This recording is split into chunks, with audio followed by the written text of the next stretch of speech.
नमस्कार दोस्तों, study luck coaching classes Arambhpur channel की ओर से आप सभी का हार्दिक हार्दिक स्वागत है। मैं राज आपका दोस्त आज आप सभी के साथ हाजिर हूँ। हम यहाँ पर पढ़ने वाले हैं गणित।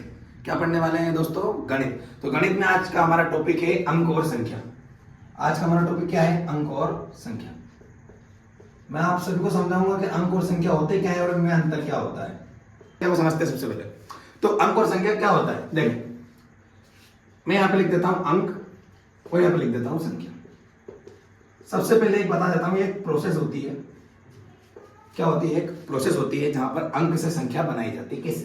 पहले वो अंक होता है और वही अंक आगे जाकर के क्या बन जाता है? संख्या बन जाता है। क्या बन जाता है दोस्तों? संख्या बन जाता है। कैसे बनता है और कैसे अंक होते हैं? पहले तो इतना तो सभी को पता ही होगा कि हमारे पास जो स्टार्टिंग 0, 1, 2, 3, 4, 5, 6, 7, 8, 9 और 9 बस। ना 10 नहीं ले सकते आप, उसका कारण बताऊंगा मैं आपको।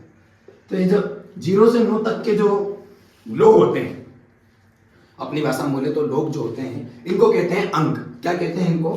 अंक। 0 से 9 तक जितने भी लोग होते हैं उनको अंक कहते हैं। और जब दो लोग आपस में मिल जाते हैं, यानी कि दो अंक आपस में मिल जाते हैं, तो वो निर्माण करते हैं किस चीज का? संख्या का। किसका निर्माण करते हैं? संख्या का। तो मित्रों, आप इतना तो समझ गए होंगे कि अंक किसको कहेंगे और संख्या किसको कहेंगे। देखिए, ये जो नंबर है, नंबर बोले तो अंक, इनको आप अंक कह सकते हैं। क्या कह सकते हैं आप? इनको अंक कह सकते हैं। बहुत सारे लोग बोलेंगे सर इनको संख्या बोल सकते हैं। हाँ बिल्कुल, आप संख्या भी बोल सकते हैं। इनको आप अंक और संख्या दोनों कह सकते हैं। वही अगर मैं लिख देता हूं 9 के बाद आता है 10, क्या 10 कोई अंक है? 10 एक संख्या है। 10 एक संख्या है जिसको आप अंक नहीं बोल सकते। बोलते हैं बहुत सारे लोग, लेकिन मैं वही बता रहा हूं कि आप इसको अंक ना बोल लें तो ही सही होगा, क्योंकि अंक कहना गलत है। क्योंकि अंक में बात होती है एक व्यक्ति की और संख्या में बात हो जाती है एक से अधिक। यहां पर एक से अधिक लोग हैं, यहां पर एक भी आ रहा है और 0 भी आ रहा है, तो यहां 2 लोग हैं। 2 लोग मिलकर बनाते हैं संख्या और एक सिंगल व्यक्ति रहता है अंक। हाँ, आप अंक को संख्या बोल सकते हैं, वो उससे आप कोई प्रॉब्लम नहीं है। अंक को आप संख्या बोलेंगे उसमें कोई दिक्कत नहीं है, लेकिन आप संख्या को अंक नहीं बोल सकते। जैसे मैंने लिख दिया 540, मैंने 540 लिखा। 540 क्या एक अंक है? नहीं, आंकड़ा बोल सकते हैं। एक और शब्द होता है आंकड़ा।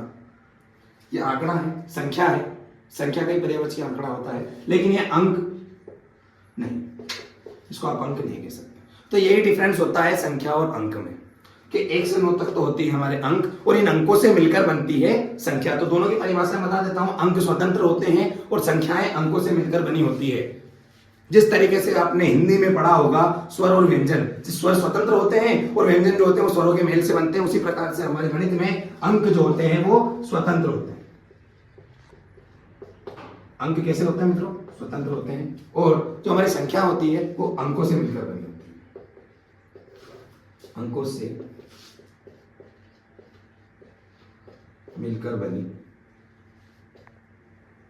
संख्या। संख्या क्या है मित्रों? अंकों से मिलकर बनी। तो दोस्तों, यह था हमारा टॉपिक अंक और संख्या। मिलते हैं अगली वीडियो में नए टॉपिक के साथ। धन्यवाद।